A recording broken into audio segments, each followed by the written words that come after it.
Hello and welcome to another edition of Sri's Sunday New York Times Read Along. Our guest is Stephen Herman, Chief National Correspondent for Voice of America. He's also the author of Behind the White House Curtain, a senior journalist's story of covering the president and why it matters. Our host, of course, is Sri Srinivasan. My name is Neil Parekh. I'm the executive producer of the show. We're live on Facebook, Twitter, LinkedIn, YouTube, Instagram, and our Digimentors website. Please like, comment, share, retweet, repost. Do all the things on social media. Tag your friends so they know about the show. Uh, we couldn't have asked for a better timed guest. You know, we planned this several weeks in advance, but Steve actually covered the White House from 2017 to 2021, and he'll have some particular insights on the 34 guilty counts that were handed down last week against Donald Trump. We're looking forward to that conversation. We'll also talk with Steve about his presence on social media. He was famously booted off Twitter by Elon Musk, and he's active on some platforms I've never heard of, which is going to be interesting. We'll also talk. Sri will also talk to Steve about his work in Asia for many years. Uh, we are thrilled to have him. We actually did interview him several years ago at his home back in 2019. Sri and I went down and saw him in Virginia. It was a pre-pandemic. It was great to see him in person, and we are thrilled to have him join us. So thank you for watching. Thank you for everyone watching the replay as well. If you're catching the opening scenes, we always appreciate folks. If you watch it on replay, please feel free to tag us so we know that you're watching, and we can come back in and reply to any questions or comments that you might have. We are live every Sunday at 8:30 a.m. Eastern Time, often with writers and editors from the New York Times. But as you see today, we also reach out to other journalists and authors to have a conversation about that week's news. A couple of hellos, real quick. Hi, Mom. How you doing? It's always nice to say hi to my mom, and that way I get a few more days without having to call her. No, I will call. I promise. Don't worry. Jonathan is watching from the East Village. Jonathan, thank you for joining us. Ken Fisher is watching from Cedar Rapids, Iowa, saying good morning to friends and fiends and friends alike. It's the first time I've seen that. Doug Levy is up at 5:30 in the morning from the Bay Area. Doug, always appreciate that. And Diane Stefani is watching from Margate, New Jersey. And Gunter is watching from Austria. So our international audience is here, particularly great with all of the international work that Steve Herman has done. With that, let's bring on our host, Sri Srinivasan. Sri, how are you? Good morning, Neil. Hello, everyone. It's great to be with you today to talk about so much that's going on in the news. For those of you who haven't seen me with a beard before, I am just back with family from Peru, where we went to Machu Picchu. Our non-hiking family hiked for 5 days through the Andes, and it was amazing, but also exhausting and scary, and but just absolutely thrilling in so many ways. And we are glad that we were able to do it. Welcome to the New York Times Read Along, everybody. Our guest is Steve Herman, who you'll be meeting. His book is Behind the White House Curtain, a senior journalist story of covering the president and why it matters. And the president, of course, as you heard, was Donald Trump, who had the 34 guilty convictions this week. I was at an airport in Peru when the news came in, and not just the Americans who were there, but everyone was interested in that verdict, because, as we know, this affects not just America, but the world, whatever happens in US politics. And Steve is such a great guy to tell us what's happening with the news. In addition, he's also been VOA's correspondent and bureau chief in places like South Asia, in Japan, in Korea. He was also the president of the various foreign correspondence clubs there. So he has a real global view. And we have so much to talk about in the news today. Tell us where you're watching from, please. We'd love to hear about your Sunday, what you're thinking about. We do this every Sunday at 8:30 a.m. Eastern, and it's live on Facebook, Twitter, YouTube, LinkedIn, Instagram, as well as on digimentors.group. And then it'll run immediately afterwards on any of those channels. So if you have a friend who's interested in the news, you have a friend who is worried about misinformation and disinformation, tag them now and they can watch whenever they like because it'll show up right after. And we want to thank our sponsors, always Muckrack, the folks who bring you the most important and useful directory of verified journalists in the world. Check out their website at muckrack.com. And if you'd like to be a sponsor, please email me, sri@digimentors.group and neil@digimentors.group. And Digimentors, of course, is our social digital events organization company that we have built over the last several years. If you'd like a show like this, please let us know. We'd love to work with you on that, or digital marketing, strategic comms, training and workshops. We do event amplification and my AI workshops. We've given them in more than 10 countries since last year. And now we're added AI policy, AI strategy, and scenario planning. So please tell your friends and please let us know if we can help you in any way. There's so much to go through with the news and all that's happening. So we want to hear from you. Tell us where you're watching from. I see Ron is watching from Dubai, getting ready for my return to New York City for work. Ron, please let me know when you are here. Paula Kiger, our great producer of the show, is watching from Tallahassee. And Doug says, looking forward to hearing Steve's take on current events. Maybe he can help make sense of it all. That's a lot to ask for of Steve. And I see that Doug is saying Muckrack is an awesome resource for those of us who work in public relations and communications. And that's right. That's why I'm so proud to partner with Muckrack for so many years now. So tell us where you are. Tell us how your Sunday's going. And I'm going to whip up here the New York Times camera that we have so that we can take a quick look at what's happening in the paper. By the way, tomorrow morning, speaking of events that we do for other people, I am hosting at noon Eastern a special Zoom event for the launch of Proximity, How Coming Breakthroughs in Just-in-Time Transform Business, Society, and Daily Life by Robert Wolcott and Kaihan Krippendorf. I'm honored to be the MC of that book launch. So you can find that information on LinkedIn and on all my social channels as well. New York Times Magazine cover is Walnut and Me, How My Dog Helped Me Accept That Someday We Will All Die. And I'm thinking of one of our friends whose beloved dog passed away this weekend. We are so upset, but articles like this may help us understand all that dogs mean in our lives.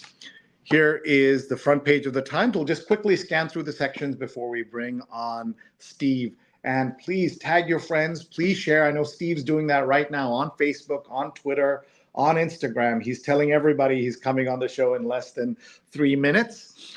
For Trump and rivals, path ahead is unclear after his guilty verdict. The internet's final frontier, remote Amazon tribes of Brazil. And we were right near the Amazon in Peru, but we also saw last frontiers there, places without cell service. Radio service, yes, but no cell service.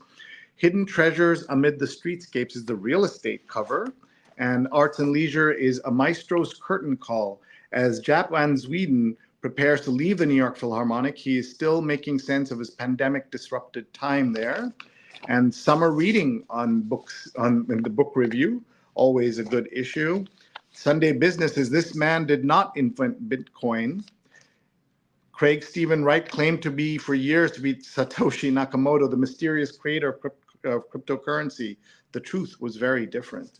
All right, and the Sunday Opinion cover is all about Donald Trump felon.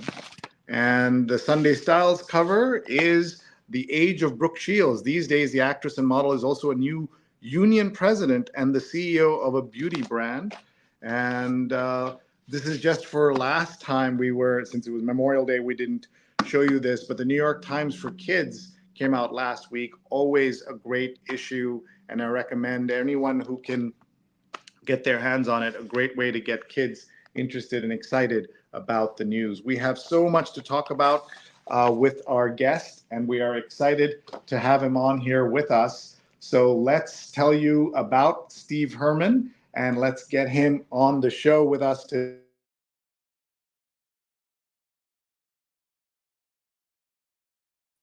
Sri, you turned your microphone off. You got to unmute your phone. I turned off the wrong part. That's on me. Sorry about that, folks. Our guest is Steve Herman, Chief National Correspondent, Voice of America, and author of Behind the White House Curtain, a senior journalist story of covering the president and why it matters. Hello, Steve. Sri, it's a pleasure to be back on the show. I feel very honored. It's like a second appearance on the Tonight Show, right? It doesn't happen to everybody. No, but we're so grateful that you would do this with us. We were in your home, your beautiful home in the DC area several years ago, and look how much the world has changed since then. And you gave us a tour of all your memorabilia that you've collected. In fact, not all of it, because we couldn't fit it all into the show, but that was lots of fun. Neil and I were at your home. Your book is Behind the White House Curtain by Stephen L. Herman, and it's a senior journalist story of covering the president and why it matters. I'm going to start by asking you something else entirely. Are you a Sunday morning person?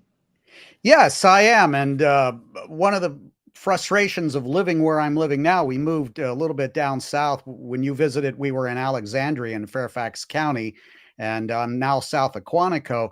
And I have to drive about 15 miles to get the Sunday New York Times. I have to go to the Wegmans in Woodbridge, Virginia. That is the closest spot I've been able to find where I can pick up the paper, because nobody delivers out where I live same day. Wow, that tells you something about the distances there. How much does print still play a role in your life? For me, I still prefer print over online or electronic, but of course, online is just so darn convenient. Like what we're doing now, I just looked at the digital front page of the New York Times right before we started here, instead of getting up at the crack of dawn to make that 30-mile round trip to pick up a hard copy of the paper. But I love print. Although I'm into all these digital technologies, I'm still a very analog person at heart. Oh, we lost you again. Before we get to the book, let's get to the byline. Stephen L. Herman, I see no period after the L. Explain it. That is my middle name. People think I'm hiding some horrible middle name like Lucifer, I guess. But I don't have a middle name. And when I went to join the Associated Press, I couldn't use Steve Herman as my print byline because there was already a Steve Herman at the Associated Press, who was the sports writer in Indiana who covered the Indy 500 race. So he was a very prominent journalist. So I decided to go with my full legal name. That's the story. And there's another Steve Herman who writes books about, I think for kids, about dragons and things like that, right? So I didn't want to get confused with him and rain on his parade. That makes a lot of sense. We have so much to talk about. Steve, tell us about your book. Yeah, so this is a really unique book because at the end of the Trump administration, when I was sitting in the White House briefing room, I used to joke, and I don't think it was much of an exaggeration, that there were about 40 reporters sitting in there writing their books about the Trump administration. And I said, I am not going to do that. I'm not going to write a book. But what happened over a period of years, when I would go out and speak at colleges and community groups and give lectures and things like that, everybody would always ask me, well, what's it like to fly on Air Force One? What is it like to question the president in the Oval Office? And what I realized, especially in this era of deep divide and really dumping on the news media, that there really hadn't been a book that explains, so to speak, how the sausage is made and the role of being a pool reporter, one of the small group that actually goes into the Oval Office or travels on Air Force One. And I was very, very fortunate as VOA's White House bureau chief for 4 years and 8 months to be in that role as the radio pool reporter. And I thought, let's explain this. This is what people are really fascinated about. But I also wanted to put it into historical context. The Trump administration was, of course, very disruptive. But doing my research, I went back all the way to George Washington. And in his second term, he was at real loggerheads with the media, and they were calling him senile, a tyrant, a traitor. So, in some ways, a lot of things are new. In other ways, they're really not. And so my goal was also to put this in a bit of historical context as well. That makes a lot of sense. I just want to read the blurb from Jim Acosta, the CNN anchor and chief domestic correspondent for CNN. Steve Herman is a dedicated journalist who understands the stakes when it comes to defending the truth at a time when the facts are under assault by powerful forces.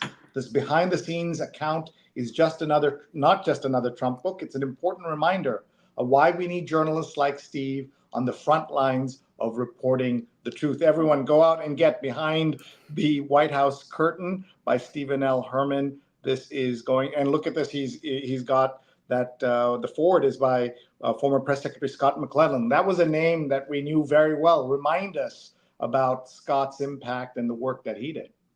Well, he was really somebody who performed in that very, very difficult role for a long time, and had a really good relationship with the media that a lot of press secretaries don't. He is now a top official at a college in Seattle, Washington, and I reached out to him because I thought, it'd be very nice for somebody who's been in that role, who is respected on, among the journalists as well, to perhaps write a forward. And he was very, very kind to read an advanced copy of the book and put some words down. And I'm really, really grateful to him for doing that. One of the many things that were disruptive about the Trump administration, as you mentioned, was the role of press secretary. Went from somebody you could trust some of the time, most of the time, because there were consequences to them lying to you, to a series of people, including some of their deputies, who just didn't care. They were just not serving the journalists, but serving an audience of one, as we know. Correct. And things got off to a really bad start, as you'll remember, Shri. It was I think the day of or the day after the inauguration, where Sean Spicer was sent out in an ill-fitting suit and I think was pretty red-faced and claimed that this was the largest crowd ever to witness an inauguration. And the journal, say again? He said, period. Largest ever, period. Largest ever, period. Yeah. So, he got off to a bad start. And I did subsequently interview him after he left that job and asked him, about what it was like being in that role. And then, we had Sarah Huckabee Sanders, who's now the governor of Arkansas. And some people are talking about as a possible running mate for Donald Trump in that role. And not only did it sort of turn into a presentation for an audience of one, but normally these briefings, these afternoon briefings, sometimes they would go on for an hour and a half in previous administrations. No one was broadcasting the entire thing. I don't even think C-SPAN was.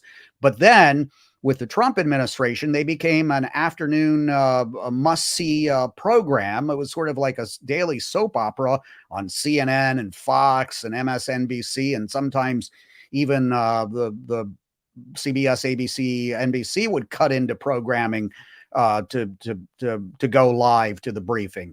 And so there were also a lot of reporters in the press briefing room who were playing to the cameras, grandstanding, and typically these briefings were very granular. It was an attempt to get to the nuance of the policy of that particular administration. And of course, for many decades, they weren't televised. And I go back into the history of press briefings and press conferences and presidents talking to reporters. And we kind of forget that most of this wasn't happening on camera or even on the record for many, many decades. And so with the Trump administration, it really exploded into a new era. And of course, with the combination of social media and people live tweeting, I was also one of these people live tweeting from the press briefing room, and sometimes putting up little snippets of video and photographs and whatever. So it was a totally new era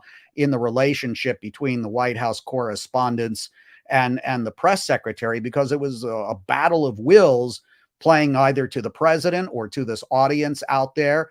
And the reporters were also playing a role in that as well. And we saw so many things being upended, and you had your own run-in with the administration in various ways. So do you want to give us some of those highlights or lowlights?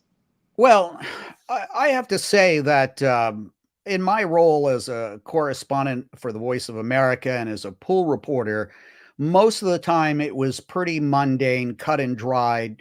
Our role is on the front lines, as I say, in the Oval Office or in Air Force One, to put the questions of the day to the president, if we can, or to the press secretaries or other top administration officials.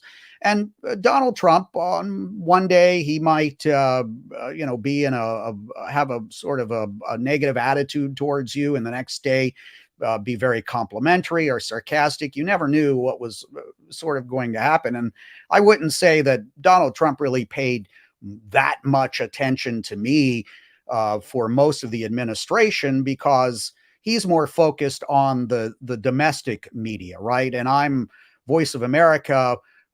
We are an external broadcaster of the United States and telling America's story to the rest of the world. My VOA reports weren't popping up on CNN or NBC or Fox. So he was more focused, he did a lot of combat. You mentioned Jim Acosta, for example. They really had a lot of back and forth. But there were a couple of incidents where the president started to criticize the Voice of America by name. It really had nothing to do with our reporting. It was part of this is a long backstory, an attempt to lean on members of the Senate, Republicans, to push forward their nominee to run our parent organization, the U.S. Agency for Global Media. I'm just looking down there, Neil, at Steve Herman .press, HERMAN. So nobody's going to find that particular address. Sorry to interrupt there, but wanted to point that out to fix that chyron. And so Trump started to refer to the Voice of America as the voice of Russia or the voice of China. They were just, looking to nitpick, to put attention on VOA. I did not take any of that personally. And what subsequently happened, there was a saga with Mike Pence when I accompanied him as the pool reporter on Air Force Two to the Mayo Clinic in Minnesota. And there was a big flap about Mike Pence as the vice president going into the Mayo Clinic. This is during the pandemic, obviously, and not wearing a mask.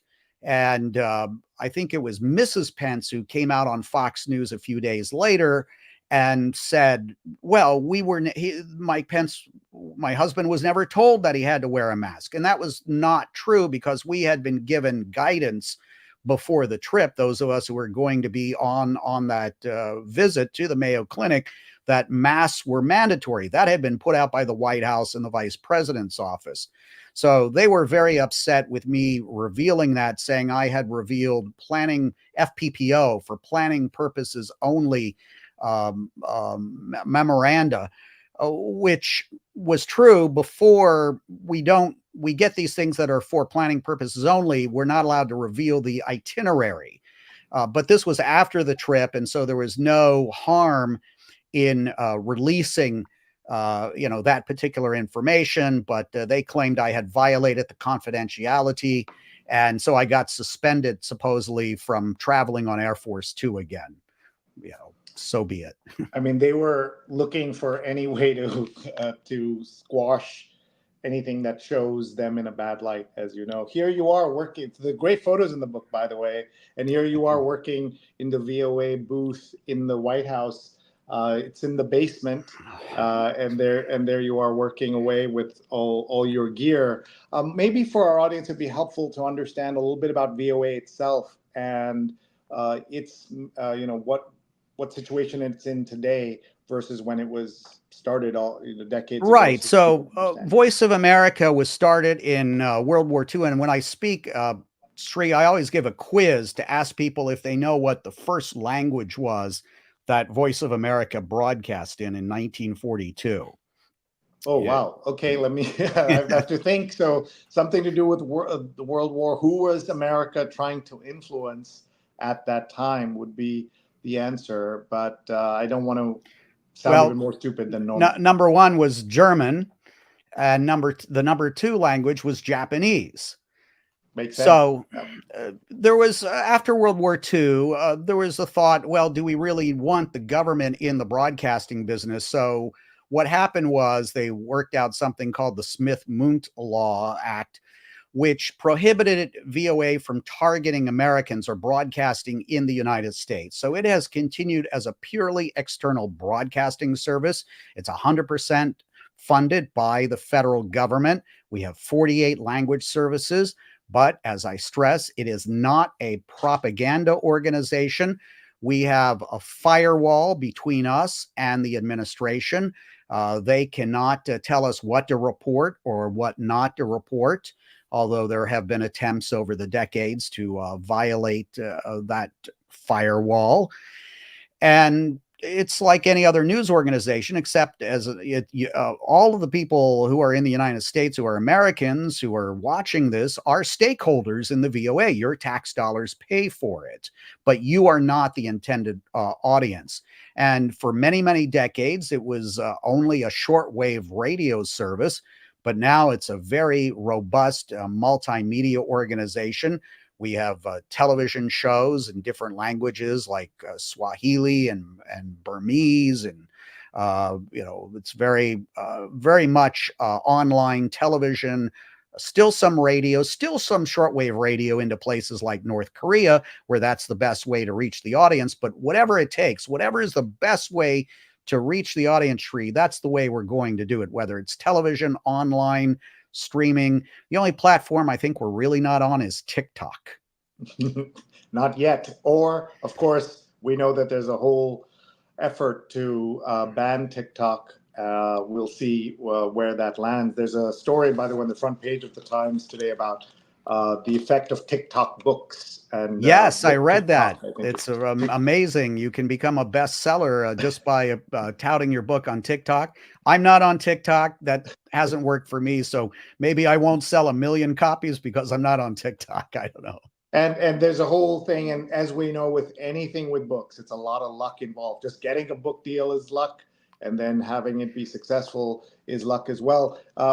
Tell us about this artifact on the front page. Yes, so I don't have them handy, but so to get into the White House, I like to say that to get a pass to get into the White House is probably easier than getting a press pass for the Sioux Falls Fire Department.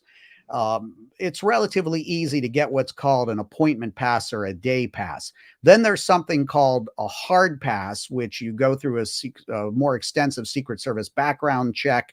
And if you're coming to the White House every single day, you will get that pass, which will let you in by punching in your code and then going through a metal detector, and then boom, you're in the White House. Yes. So there it is. Thank you very much, Sri. So one of those, I think the one on the top, is the hard pass.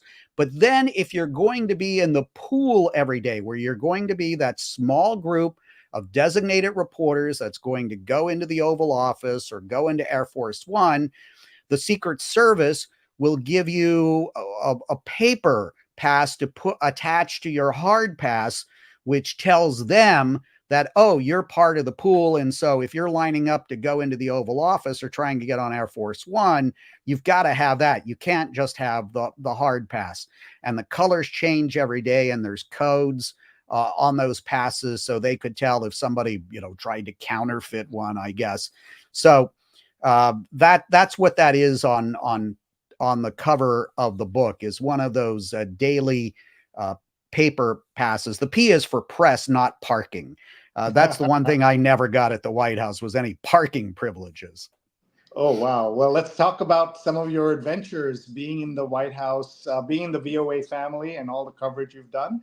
So what we're going to do is show you some pictures, and you're going to walk us through some good gossipy stories, I hope, and we'll go from there.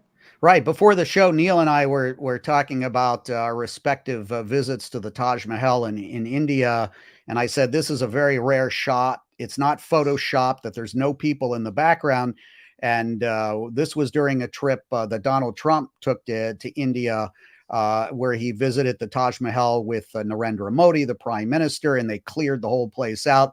Neil remarked that he had been on a similar trip in the Clinton administration where the same thing had happened too. But this is a remarkable photo because there's no one in the background. And Sri, I think you said you've been there like 12 times. Yes. And it's a massive humanity, right? It's one of the world's great tourist attractions. And but what you see there with me in the front is a sort of kit. I have a backpack on there too with a bunch of heavy equipment, but I've got a tape recorder in hand, a boom, and a special microphone on the end there to pick up the voice of the president when he's at a distance, and the different passes that we had to have in addition to the hard pass. To get in, you've got to have all these other security clearances, and then sometimes they'll still try to stop you. So this is a typical scene of what it's looked like when we're in the field there. And what I would do is I would be the designated radio reporter. I'd have to share that audio as quickly as possible with all the other White House radio pool members, CBS and BBC and AP Radio, American Urban Radio Network, et cetera. And so there was a lot of pressure on us as soon as we recorded that audio, first to make sure that it was broadcast quality, and then to upload it to a server via the internet as quickly as possible so all the stations could use it on their hourly newscasts. And there was always some sort of technical problem that would happen.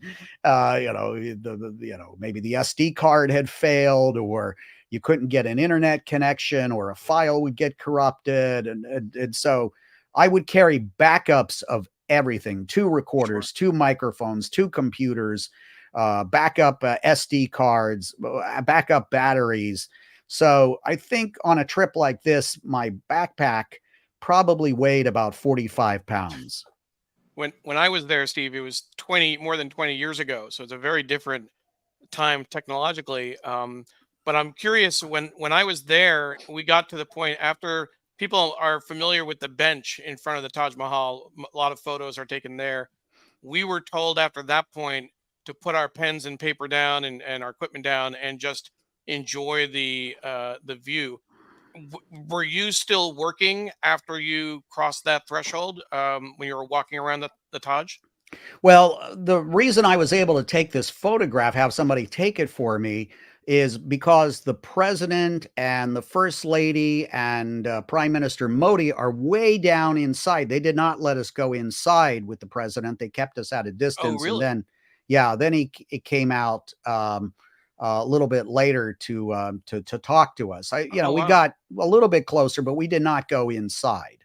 When I was there, we actually went inside, and so the whole press corps with the delegation, we were walking around the Taj Mahal, and the Secret Service would stop us every 5 minutes or a few minutes because the president was moving from one room to another. They were kind of holding traffic.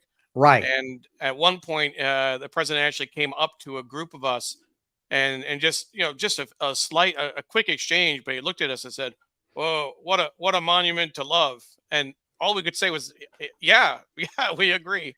But that was something.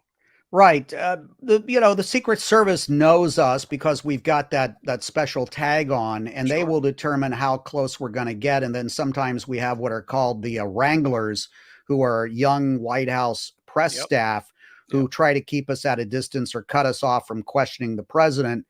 But my experience with Donald Trump and Joe Biden is they want to engage with the media. And so when they come up to us and start talking, it's fair game. We'll fire Mhm. off questions after that, even if the minders don't like it. The Sure. Secret Service is more concerned about the physical space, but we are very, very close to the president when we're doing this pool reporting. In fact, there's a couple of times I think my boom mic on an airport tarmac has maybe bumped in to the president's stomach, and then the Secret Service will give you a dirty look, and you have to be real careful. But you want to be as close as possible because my job is to get broadcast quality audio, Sure. and you can't be 20 feet away for that to happen. So there's a constant test of wills there. We have The other problem we have on these foreign trips is even though we're in this close knit pool with the president, the agents for the respective government will try to push us away. I remember one time it was in Pyeongchang in South Korea for the Olympics, and I was traveling. I was on Air Force Two, traveling with Mike Pence, and there was a trilateral meeting with Mike Pence and the Prime Minister of Japan and the President of South Korea, and the Secret Service was trying to get us into the room, and the South Korean guards were blocking us. So what the Secret Service did, they actually took me and others by the collar and threw us into the room and body blocked the South Korean agents. So, these are the sort of things that happen on these trips. I was going to pull up this picture from the White House. You talk about how close you are together and what the proximity is like. This is when Kanye visited Yeah, this with the was a president. remarkable day. And I mentioned this in the book that this was the only time I ever saw a look on President Trump's face expressing, oh, maybe this wasn't a good idea, because Kanye West was banging his fist on that's the Resolute desk, a gift from Queen Victoria. It's probably the most iconic and precious piece of furniture in the United States. And he was also, we're rolling, video, and all the reporters are in there. And he's also cursing. And this was the first time that I'm aware of that there was on-camera cursing in the Oval Office. We know a lot of off-camera cursing goes on in the Oval Office. And this was really strange. And then at one point, Kanye got up, walked around, and hugged Donald Trump. And as we all know, Donald Trump is not a hugging kind of guy. And if there's going to be any physical contact, a tap on the shoulder or something like that, shaking of hands, it's the president that initiates that. But Kanye West is we shall say, a unique individual. And so this was definitely, of the many, many experiences that I had covering the Trump administration, this single event in the Oval Office, I would say, was the most bizarre.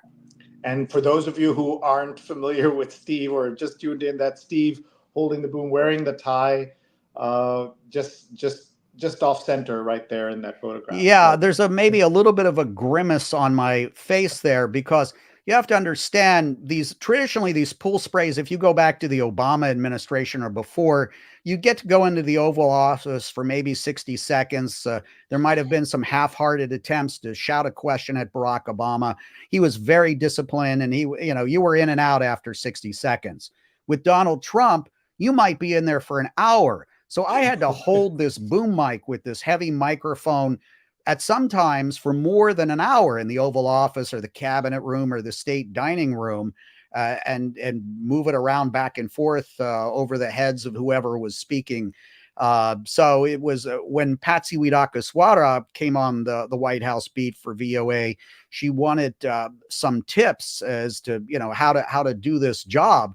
And I said, well, you should start working out, lifting weights, because you need to build that upper body strength to be able to hold this pole up. It's not that heavy, but trying to stay in that position for about an hour, as anybody knows, it's torture to have you stand in one position for an hour. So, that's sort of what it's like. It's not all glamorous. And you showed a picture before, Neil, of or maybe it was Sri who pulled it up, of the booth. Yeah, from the book. Yeah. It was in a picture in the book. This is pretty glamorous right there. That photograph right there. Well, this is in Singapore, where I'm doing a live shot when President Trump made the historic trip to hold the meeting with the leader of North Korea, Kim Jong-un. So yeah, that was a beautiful background. Of course, what people don't realize when you're doing this, you've maybe just flown for 24 hours. Then you're a pool reporter. You've got another 18-hour day ahead of you. And then after that, you're going to do what are called your unilaterals, your own live shots or reporting. So you could have days that would go on for 36 hours. I think this is pretty remarkable. I don't look my eyes aren't bloodshot, and I'm conscious, which is, pretty remarkable at, somewhere 30 hours, into one of these days doing this sort of work. So, yeah, a lot of people think that being a White House correspondent is quite glamorous, but my hat's off to people who do it for 10, 20 years. It is super exhausting, especially if you're on a lot of the foreign trips. And Sudha, Neil's mom's watching, Sudha says, Steve, the history of your unique experience is fantastic. Lots of information. Thank you for giving us the history of the VOA. And you'll find so much great information in this book, Sudha, and everyone else watching. One thing I was struck by, Steve, is that you have no chapter names, no chapter titles. Tell us about that. I didn't think, I'd sort of let the chapters, the book speak for itself. Thanks. That's a good suggestion. If I ever write another book, I should have little catchy names. I'll tell you, the toughest thing for me as a reporter, and I've been doing this now for almost 50 years. I started when I was very, very young, is headlines. I am not a good headline writer. And so chapter titles are a lot like headlines. Maybe I should have punch them into Chat GPT to give me you're the AI expert now. And I do mention a little bit about AI in one of the near the end of the book and the impact that might have on things. But yeah, I much prefer, I'll write a suggested headline sometimes for my stories. And I'm always grateful when somebody else can turn them around into something a little bit snappier. Totally understand that. Naomi's watching from the Upper West Side, soon to be on Long Beach Island in New Jersey. Pradnya's watching from Silver Spring, Maryland, near you. Ellen's watching from the Upper East Side. And Dr. Sujita Chandrasekhar says, what a week, just stop by to say hello and we'll watch fully later. Everybody, you can do that. This is the New York Times Read Along. That's Steve Herman. This is his book, Behind the White House Curtain. And we're live on all these platforms, Facebook, Twitter, YouTube, LinkedIn, Instagram, and Digimentors.group. There you can find all our archives going back about 3 years, but we've been doing the show on Facebook for more than 8 years now, and just happy to have all of you here. Apollo's watching from Philadelphia. And by the way, Neil, Sudha reminds us that you lost your phone and camera on that trip with President Clinton to Fake news. Fake news. It's partially true. There's a story to it, but all right. And Mary C. Curtis is watching. Mary, one amazing reporter, writer, columnist, broadcaster, podcaster, watching from Charlotte, North Carolina, digesting the week's news and what it all means and what I'm going to write about it. So let's get to that question. We know that in the New York Times Sunday section today, the headline here of the Sunday Opinion is just Donald Trump felon. So tell us what this means. We have people watching all over the world, as you know. Tell us what this means, Steve. Well, it's obviously very historical. We've never had a president or a former president convicted of criminal charges. The only thing that comes even close was Ulysses S. Grant got a couple of speeding tickets while he was president, and I believe went to court for one day. Of course, they didn't have cars back then. He was speeding in his horse and carriage. Okay, so that was the worst thing that we had ever had with a president in the legal system, outside of course impeachments, which you could argue is a when it goes to the Senate is a bit of a trial itself, but getting impeached in the House, we've never had anybody thrown out of office like that or convicted in the Senate. So this was very historical. I think the reaction across the political spectrum, and I can tell you from talking to other reporters, the reaction in newsrooms was very subdued. That this was a sad day for the United States. Now, what sort of impact does it have on the election? There's all sorts of speculation.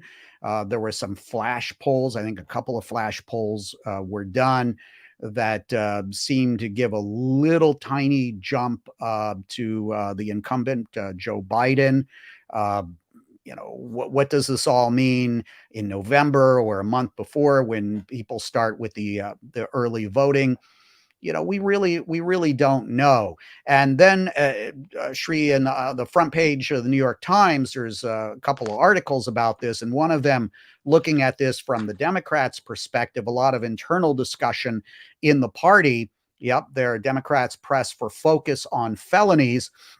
How much should the president play this up? He did make some remarks from the state dining room, which I reported about on Friday for VOA, where he said the jury has spoken. The former president has the right to appeal, but to try to say that this is rigged, Joe Biden was very blunt, saying that's dangerous and irresponsible. So there's an indication of how President Biden may be referring to this. A lot of Democrats obviously want the president to put this front and center. But there are others who are saying, look, you've got to give people a reason to vote for you and not against the other guy, right? That the focus really needs to demonstrate what the administration has done for the economy, how it's taming inflation. And then immigration is another huge issue. And then the Israel-Gaza conflict is also, we know from polls, hurting Biden, especially with young people. And so there's a big debate about how much the Democrats will focus on this, but obviously the surrogates for the president, members of Congress, and the other people that go out and appear on the talk shows are going to be very unleashed. I think with Joe Biden, my experience with him is he is very, very concerned about the dignity of the office of the president. And so he's very angry about what he perceived as Donald Trump, the direction that he went into as president, taking away from the traditional dignity of the office. And does he want to get in the mud and fight down at that level? I think that's very hard for a politician of Joe Biden's generation and background to do. We may get a preview of that if this debate does go ahead. That's supposed to happen on CNN in Atlanta. Or June 27th. Yep. Yeah. There's some speculation that there are a lot of the political pundits who believe that it's not going to happen. But all You mean Donald indications Trump are. could go back on his word? How shocking if that ever happens. Well, way, he could claim that it's rigged, that Biden's gotten the questions in advance, and so therefore he's not going to participate. But Donald Trump has given the indication that he really wants to get up on the stage because going back to 2016, you remember him looming around Hillary Clinton in the image that gave. Yeah. And so I think if these campaigns feel that this is going to may not change many minds. There's probably not a lot of minds, Sri, in America that are, don't have an opinion about Joe Biden or Donald Trump and who they feel should be president again. But it's really, I think, about getting out your bases. And that is absolutely critical for both of these candidates. They have to have this good turnout of those who have supported them in the past elections to be able to get back or return to the Oval Office. Ellen makes an important point that our founding fathers never considered jail felonies as a Correct. basis to deny the presidency. Yes, sad, but he can still run. I was explaining this to some of the folks I met while I was in Peru last week, that the only thing the Constitution says is you have to be 35 and a natural born American. Beyond that, there is nothing about your background, what kind of criminal record you may have, all kinds of things. We do know that in this country, felons are punished severely in terms of being able to vote and things like that. He may not, depending on where all this plays out, he may not be able to vote, but he could become president. Yeah, on the voting thing, what I've seen, apparently the law in Florida is if the state where you're convicted allows you to vote, then you can vote in Florida, because there's been some speculation because he's a Florida voter that he would not be able to vote for himself. The only other thing, Sri, that restricts you from being president under the 22nd Amendment is if you've already been president twice, elected to two full terms. And Donald Trump has been making some remarks about a possible third term, hearkening back to Franklin Delano Roosevelt's 4 terms, almost served 4 full terms. And I did a story for VOA about that last week, going into what that's all about as well. And Mary points out that he said he wanted to testify at his trial. He was given the opportunity. He did not take that. Dr. Lippy Roy, who's been a guest on this show multiple times, is saying hello from Manhattan. And there's so much in the news, and we've got to get to the papers also. But I want to tell everyone, this is Steve Herman. This is his book, Behind the White House Curtain. He's national correspondent for VOA, a senior journalist story of covering the president and why it matters. And there's great stuff in here that you should see. It's worth getting it just for the photographs and for the very serious stories. But also, Steve, you've got some great insights about everyday life at the White House and what happens there. I think lots of people will be very keen on understanding. We're trying to understand what is going on. And so we want to tell people that you can also find Steve on all the social platforms. He has multiple kinds of handles, even your Twitter handle. I remember the very first time I saw it. It was unusual. So talk us through that a little bit. Well, yeah, when actually I got on Twitter, I was the VOA South Asia bureau chief, and we had that terrible terrorist attack in Mumbai. And there was a lot of really bad information coming over television as to what was happening. I think at one point, one of the cable channels in India was even saying that it was a gang feud between 2 rival groups of Nigerians, which was, totally way off. And the most accurate information originally was coming from people in those hotels that were being attacked. They were on their BlackBerries, remember those? And on this relatively new social media platform, Twitter. And so I set up a Twitter account just to monitor what was going on in Mumbai. And you have to pick a handle, a name. And so I chose, because I never thought I would really be a participant on Twitter, that I would just be kind of a lurker looking at it, sort of an equivalent of the modern day police scanner, to pick up, background information to try to verify. So I picked my ham radio call sign, which is W7VOA. So that's the story of my Twitter handle. Is nothing beyond that. And you're on IG as News Guy USA. And everyone, please follow him. You'll find such great insights and observations as he goes through his journalistic life. You make a very important point, Steve, that most people have lost track of in the middle of everything that's happened.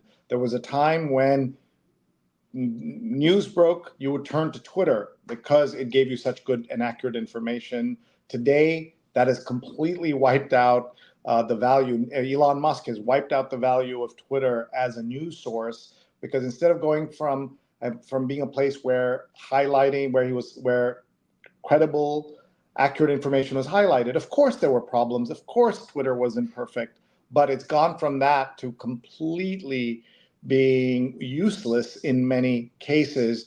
I wrote about this in my newsletter about how when the Gaza war, when the attacks happened on October 7th on Israel, and then the response from Israel on Gaza, there was a time when I would have focused entirely on Twitter. Instead, right, I went back to television and paying attention to that. And my colleagues and friends who work in the UN would tell us that during any natural disaster, Twitter was the place to go, right, for first responders and for the UN to try and help people. But in the recent disasters last year in Morocco and Libya, Twitter went from being completely useful to completely useless.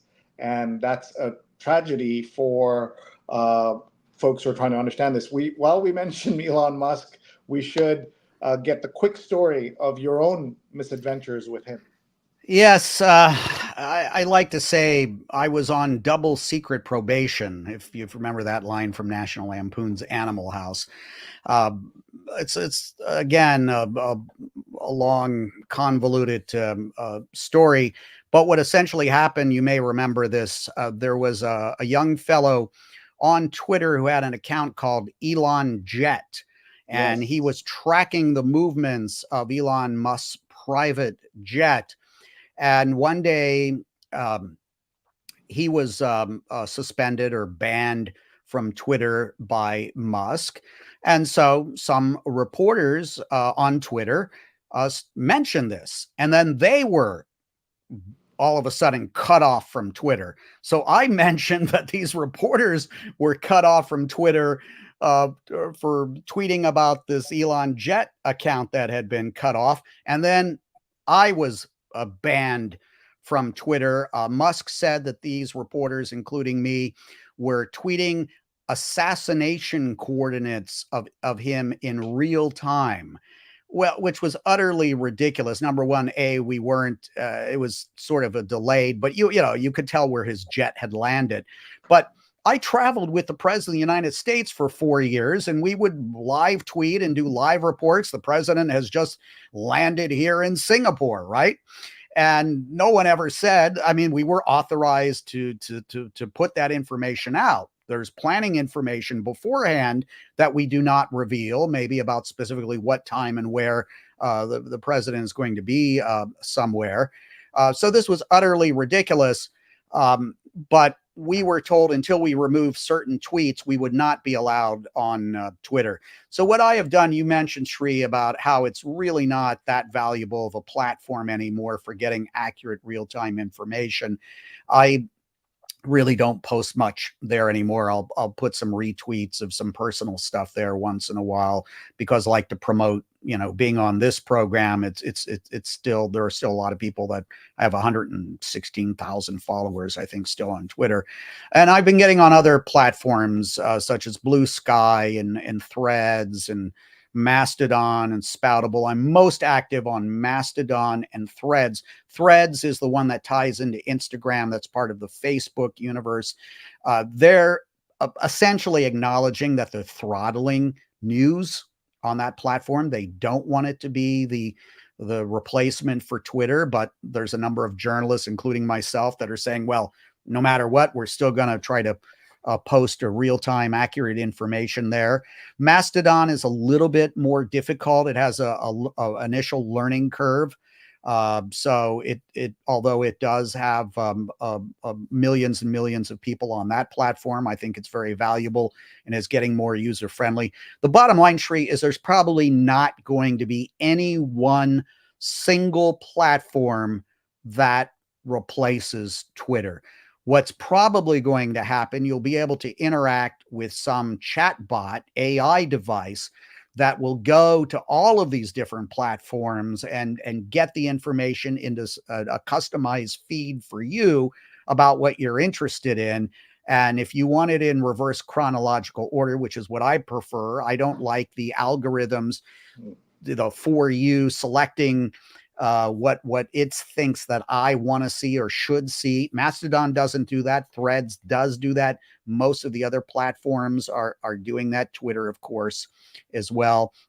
So I can only speculate as to what's going to happen. But sadly, I think unless Elon Musk sells Twitter or decides to totally step aside, and lets some professionals who like the team that was in there before get back in there, it's probably going to continue to lose its critical mass and relevancy, which is very sad.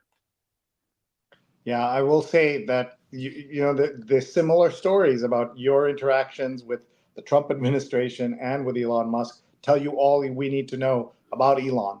He is now in talks to be an advisor to Trump. He is doing all he can to support extreme right-wing, anti-Semitic, and other views on Twitter. And so it makes sense that he and Trump would throw their lot in with each other, even though there were frosty at times. And Elon says he voted for Biden in 2020. Folks, we have about 30 minutes left with Steve Herman, and we have so much to talk about, including what's in the paper. But we do want to tell everyone that Steve has a Substack that you should check out. It's steveherman.press. And there he shares a lot of the things that he's observing, beyond the things that are in the book, of course, and what's happening in the news today. So do check that out. And speaking of Substack, so you can find it steveherman.press. So please check that out. Please sign up. We wanted to give a shout out to one of our friends who has a great Substack. It's called This Week, Those Books. And this is a quick weekly newsletter and 5-minute podcast that connect the dots on this week's big story with the world of books. And it's a literary take on the news from London-based journalist and writer, news junkie, and passionate book reader Rashmi Roshanlal. Check this out. It's thisweekthoseBooks.substack.com. This Week, Those Books, and that connection, I think, is really cool. And please check out Steve Herman, steveherman.press. And of course, check me out on Substack, srinet.substack.com, srinet.substack.com. So let's get to the paper. Let's talk about it, and then we'll make sure that Steve jumps in anytime he has a thought about the stories that we're looking at. And we've got about 30 minutes with Steve. So let's get going here. I was just going to say quickly, you mentioned a sort of serendipity at the beginning about the project you're doing tomorrow with Robert Walcott, his book Proximity.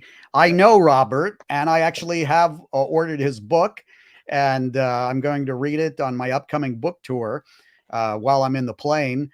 And I thought that's a bit serendipitous that you're doing something with him tomorrow. He's a great thank guy.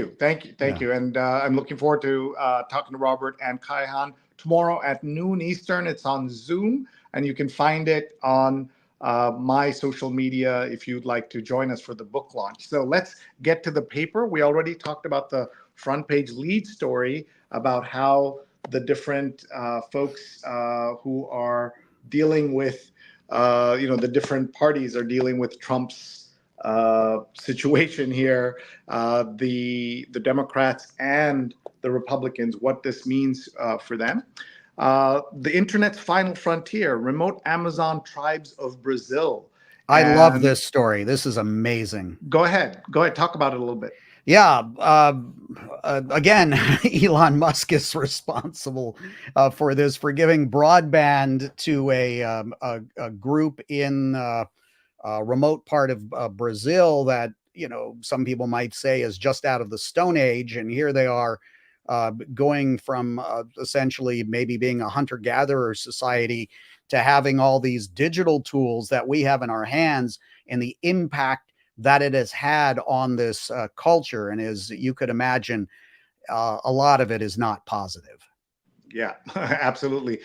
For those of you who have noticed that I have this beard, it's because I was in another final frontier of the internet in Machu Picchu in Peru, and there I That's am. beautiful. We actually climbed, Steve. We're a non-hiking family. We Yes. hiked up up to 15,000 feet, if you can believe it. It was the hardest thing I've ever done in my life, but it was absolutely beautiful. You can see this, and you can see how we went from that lagoon all the way up. We climbed Wow. up there, if you can believe it, Steve. It was not something that I thought I could ever do. But Were you can see, sore? That I think I asked you about. I told you, warned you about this before you went. That if you're yes, not a you did. hiker, You you're did. gonna get really sore. Yes, lots of sore in many places and muscles I didn't know I had. And it's something. But one of the things there, Steve, is that they have radio service, so they can get VOA, I'm sure, but cannot. They don't have cell towers and they don't have the internet. And they seem pretty happy. They were not asking us, how do you get this? Why is it? How can we find it, etc. So these are people, what they call Highlanders, who live up in the Andes. And this was on our way to Machu Picchu, among the most beautiful places in the world. And I'll be writing about it in my newsletter Good. this week. So that's the front page. Here are some more stories. The TikTok shop, a book launch like no other. This is about how to use TikTok, or how it can be used. Again, an edge case, as they say. Netanyahu deflects Biden's call for a ceasefire. Israel plans for the war have not changed. And in fact, one of the national security advisors did say that they plan to fight on till the end of the year. Dr. Lippy Roy, by the way, says, I hiked the Inca Trail to Machu Picchu too after second year of med school. Very, very challenging, but beautiful images. And this is going to have an impact on the elections this year, as you know, in the US, because of what you mentioned, young people and others who care about what's happening in Palestine have said that they will not support Biden, even though we know that Donald Trump will be the exact opposite of anything you might think that would be good for the Palestinian people. Well, as I've pointed out, I was talking to a friend about this in Thailand over text earlier today.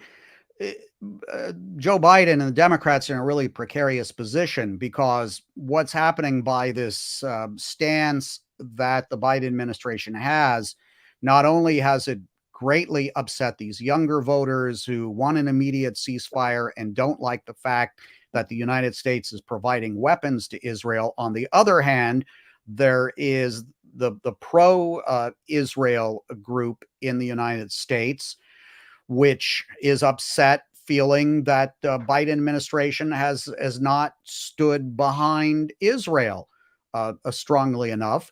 And so there are a group of independent voters that might fall into that camp. And these are voters that most of the pollsters will tell you, and the political pundits, that are absolutely vital for Joe Biden to turn out on election day, or to get those mail ballots in early. So it would seem that he came out, Joe Biden on Friday, came out on Friday from the state dining room, unveiled this peace plan, and called on both the Israelis and Hamas to accept this as soon as possible.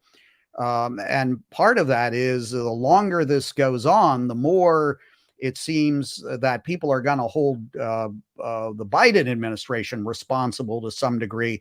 So the White House needs, for Joe Biden's reelection chances, needs to get this resolved as quickly as possible. Completely agree. South African vote rejects party that brought down apartheid. This is a stunning story. The ANC, led by Nelson Mandela, the role it played in bringing down apartheid, and to have them be rejected tells you about other issues that now dominate, and an entire generation that's grown up outside of apartheid and what that means.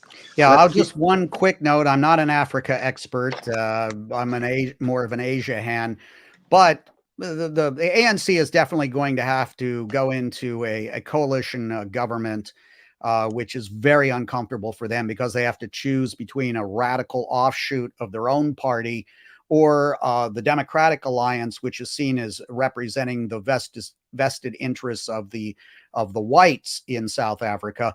But the one thing to point out, and I'm sure it's in that story, is the ANC is still the top vote getter of any Mhm. single party in South Africa. They were expected perhaps to fall down to about 50%. They fell much more, down to about 40% in this election. So definitely a very bad trend for the ANC, but they're still going to have they're still going to be the ones probably running the government there. Dr. Tachi is watching from Fort Lauderdale. She says Elon Musk single-handedly dismantled what was a useful app for quick news updates. And Dr. Tachi has great Instagram shows, so everyone please follow her and take a look at what she's doing. Here's the Sunday Opinion, Steve, and look what they did. Those do you remember the columns that Obama had at his 2000? Was it in Denver when? They were, he was accused of being too elitist with those columns. So here, those columns are being used. That was at the DNC in Denver. He was accused of being too elitist. Now, look at the columns on Donald Trump. Lots of stories here about this. Trump's crime against the American public, and this is the editorial. And for those of you who haven't seen the redesign in print, to see an editorial in the New York Times to be on here rather than on the back on Sunday is unusual. Guilty may not matter. That's Frank Bruni's column about, he told us he can shoot people on Fifth Avenue and nothing would happen. So what is paper crimes like this? Holy cow, 34 for 45 is Maureen Dowd. So many headlines here, so many different ways of looking at this story. What if this is our last election, says Paul Krugman. Can I ask you about that, Steve? A lot of people say progressives are overblowing all of this, and there's nothing that can happen. America's too strong a democracy to ever worry about a headline like this.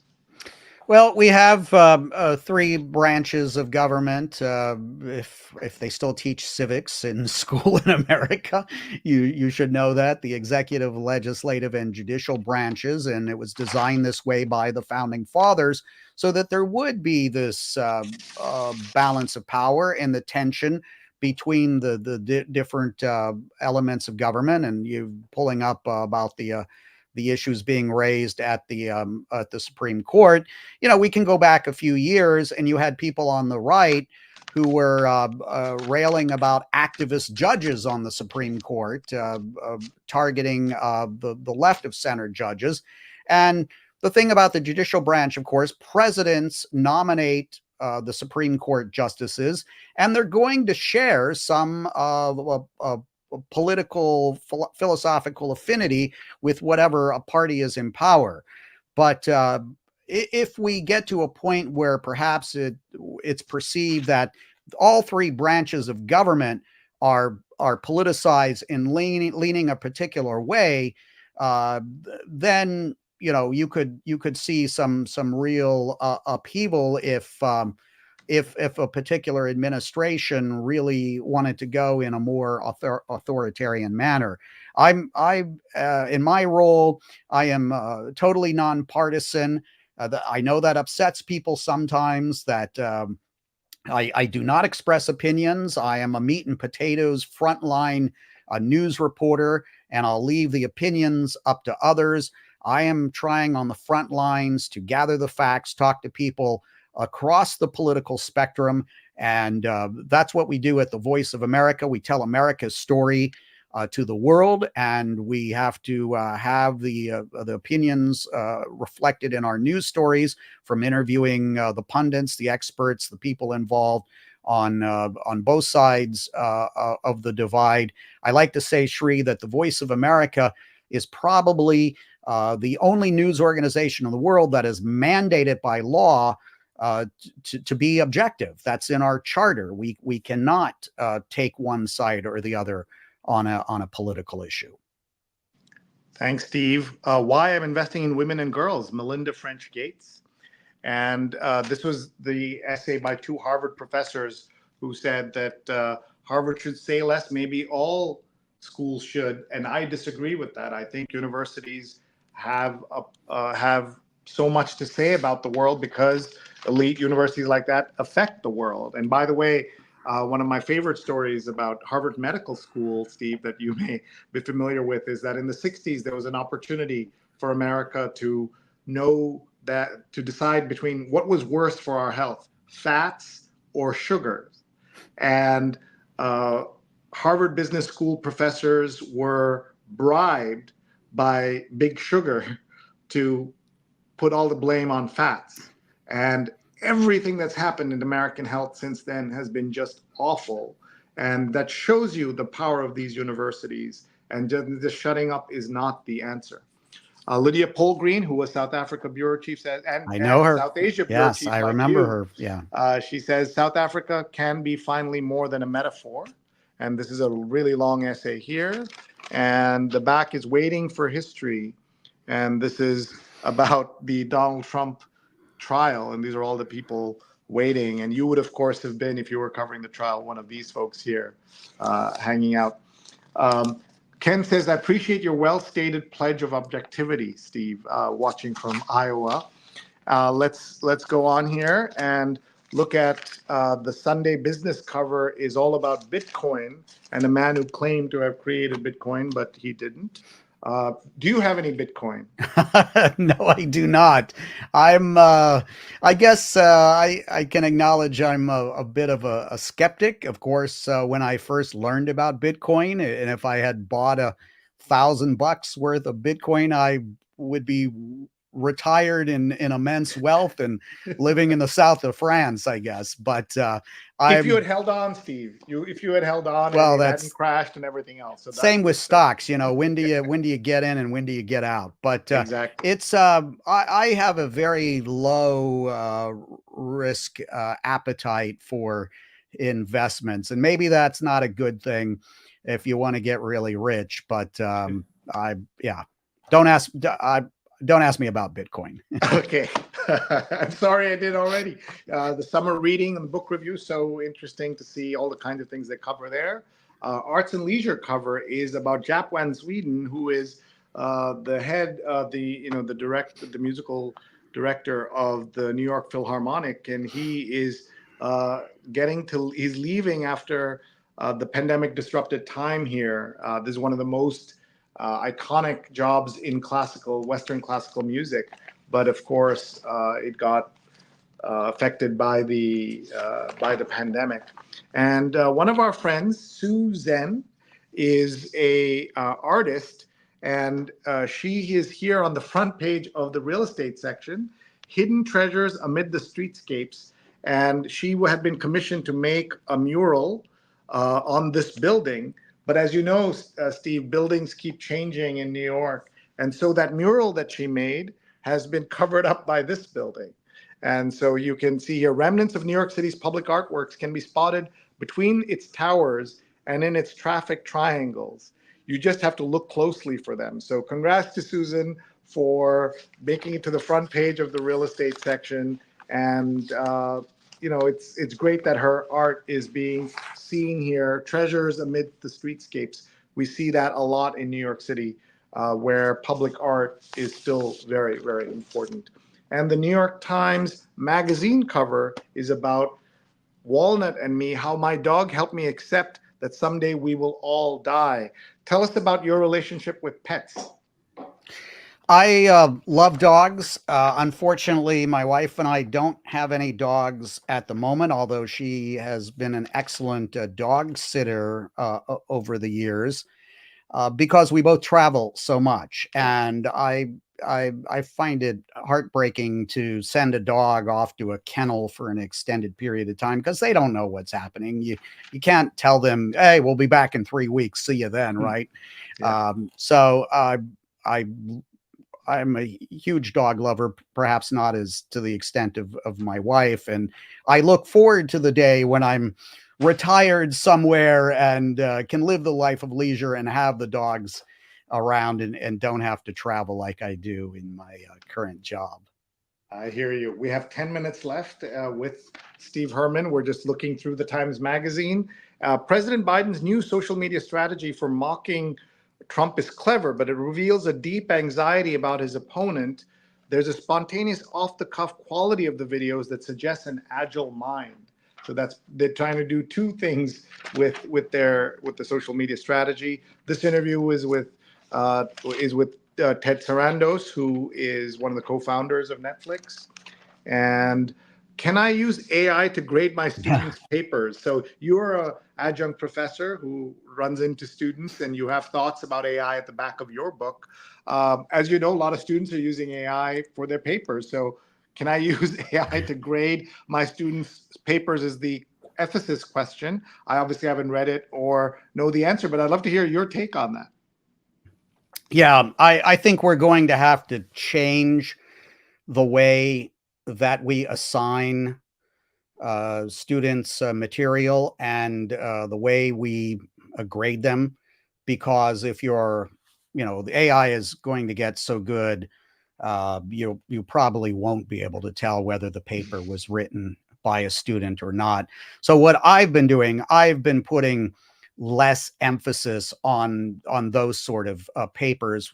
And teaching journalism, to me, it's more trade than theory. So I'm putting a great emphasis on grading in participation in the classroom and your final project, which is something creative, which is going to have to be original, with you, doing original reporting, whether it's a print article or TV or audio or multimedia. So I think there's less of a risk with AI sort of taking over in some of the regards with that. So I want to be able to see the original creativity. The best classes I ever had, Shri, were law classes taught in the Socratic method, and instead of like rote memorization. Although I do give a spot news quiz in my classes every week. Because if you're in journalism or taking a class in journalism, regardless of whether you're going to go into journalism or public relations or something else, if you're taking class in journalism, you better be paying attention to the news. So that's the way that I look at it. Now, I know that's not possible in all different types of disciplines, right? But from where I'm coming from as someone teaching journalism, that's the way that I'm looking at it and confronting it right now. I hear you. By the way, Neil has put a link to the story that Susan has about Susan's artwork, as he does as he annotates a lot of our stories. And Susan's been watching, and she says, "Sri, thanks. The mural was funded by a grant by the New York State Council on the Arts, a $10,000 grant from NYSCA back in the day." So I'm glad to see that. Dr. Tachi says, "Very true. More emphasis will need to go into practical projects rather than solely relying on traditional paper." So you're on the same page there with her about and this. I don't even have a PhD. And neither do I. I taught for basically for 30 years and have not had a PhD. Let's keep going very quickly to see language barriers, how the fight over campus protest on Israel has cut to the bitter heart of the free speech debate. That's an interesting story here, and lots of great photographs. And this is about Walnut. Let me tell you a story about a hole. And this is look how so there's not a traditional essay. They're so creative with this. One of the things that Neil and I got to do, Steve, was to go last year to New York Times headquarters and be with Jake Silverstein on a Wednesday when the magazine comes out, and he told us a lot of the secrets of how the magazine comes out, and you can find that in our archives. The Blueprint, the untold story of a conservative Christian network planned, starting just days after Trump's election, to take down Roe v. Wade. And there are lots of things that led to the end of Roe v. Wade, and we know, the kind of effort that was made. One thing before we start wrapping up here, Steve, can you tell people about what is going to happen as you see it if Trump is reelected? One of the things they've told us is that he's going to be unleashed, and I think, oh my God, if that was the unleashed version, I can't imagine.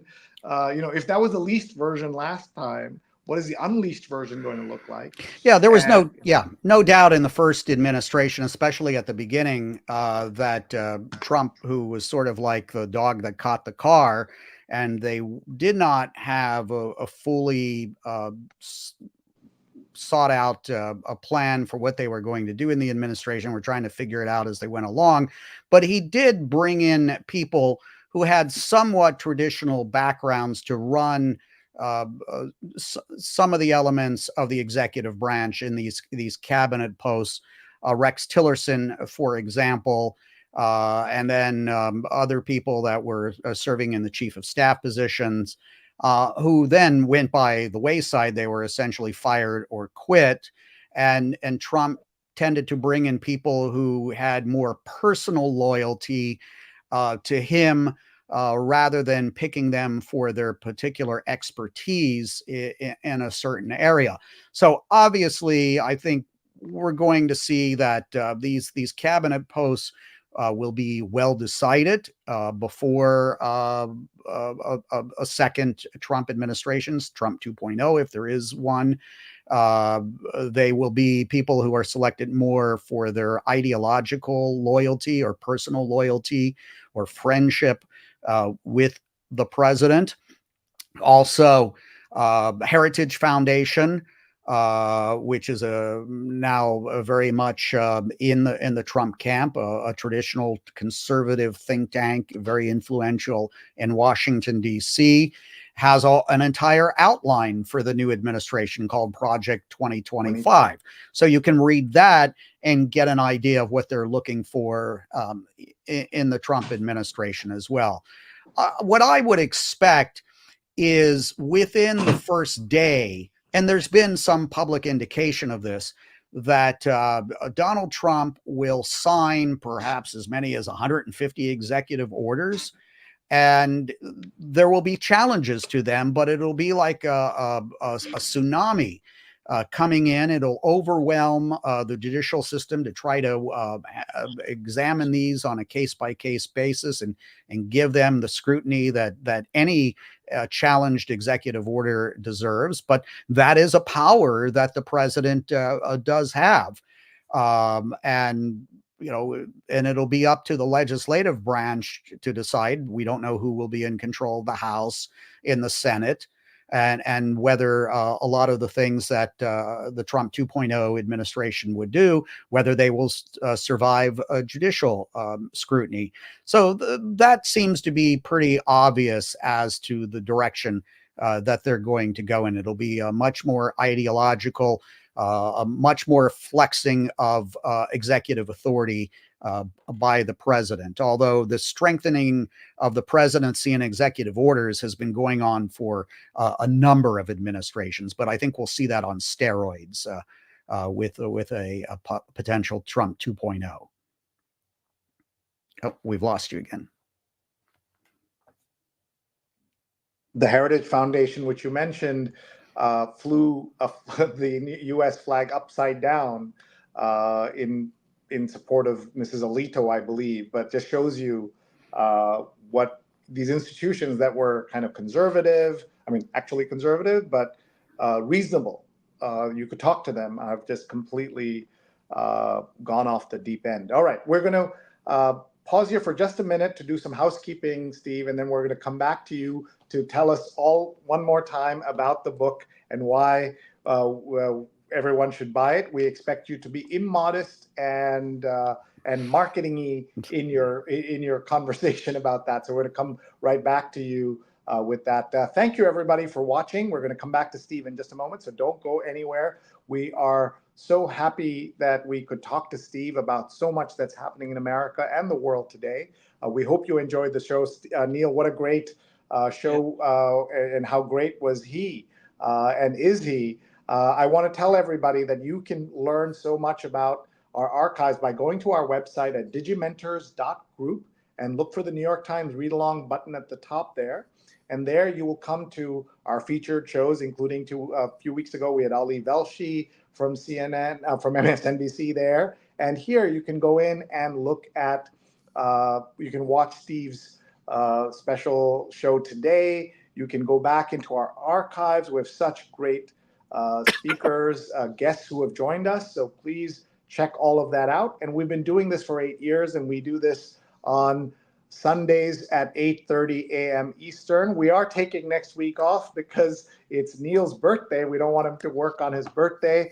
And we'll take a couple of Sundays off this summer, but we're always looking for guest ideas, and we're looking for folks to join us. And please tag your friends. Tell them about this show, 8:30 a.m. Eastern on Sundays. And we once again want to thank our friends at Muckrack for supporting us. And if you would like to be a sponsor, let us know. And check out everything we do at Digimentors, including PR, marketing, AI workshops, event amplification, AI policy strategy and scenario planning. If you're doing anything digital, we can help. And Neil, a final thought from you before we bring on Steve. Yeah, I was going to say, just in terms of scheduling, if we take next week off, we'll have Father's Day after that. So it'll be a few weeks before we're back in your on your screens on Sunday morning. But I just want to say how incredible it was to have Steve as our guest this week after the guilty verdicts, after the 34 guilty verdicts for Donald Trump. And it's still, the lead story. And Steve's background, his coverage of the White House, the book that's coming out on the 4th, which is Tuesday, Behind the White House Curtain, a big event at the National Press Club on Wednesday. Steve, we're just so thrilled that you were able to spend this morning with us and to give people a preview of the book before it comes out. Let's go ahead and bring Steve back on. Steve. Thank you so much for putting in so many plugs and Absolutely. right before the official launch. The release date is June 4th. We're going on a book tour to a number of cities around the country. And if you would like me to come talk to your book group, your class, your local library, or some other event, we'll try to arrange it in the next few months ahead. I really enjoy, especially speaking to college students, journalism classes. I hopefully people will get something of value out of the book. As Sri said, it's very hard for me to go from journalism to a salesman. But if you write a book and want to sell copies, you got to get out there and flog it. So I'm finding that out, and I don't have a TikTok account to sell 1 million copies that way. So you got to help me out some other way. Everyone, get this book, Stephen L. Herman. And L doesn't stand for anything. It's like Harry S. Truman. He's at the same level there, as you can see. Folks, this has been so cool to have you here, Steve. Let's see some of the comments. Jonathan says, great show. Thank you. Ellen says, great show, but frightening too. I fear for us. I more than fear for us. And Dr. Tachi says, happy early birthday, Neil. And this show makes my Sundays. Thank you, Dr. Tachi. So cool. And Gemini's Rock, apparently. I'm the 18th, says Ellen. My twins turned 21 this year, and they're twins who are Gemini. So wow. And Naomi says, fascinating, informed, and entertaining show. We will leave it with that great thought. And everyone go out and get Steve's book. Check him out on all the social media platforms, and tell your friends to watch this show. They can watch right away on Facebook, Twitter, YouTube, LinkedIn, Instagram, as well as on the archives at digimentors.group. Thanks very much, everybody. See you in a couple of weeks. Bye-bye. Thank you, Sri. Thank you, Neil. Go get the book, everyone. Go get the book.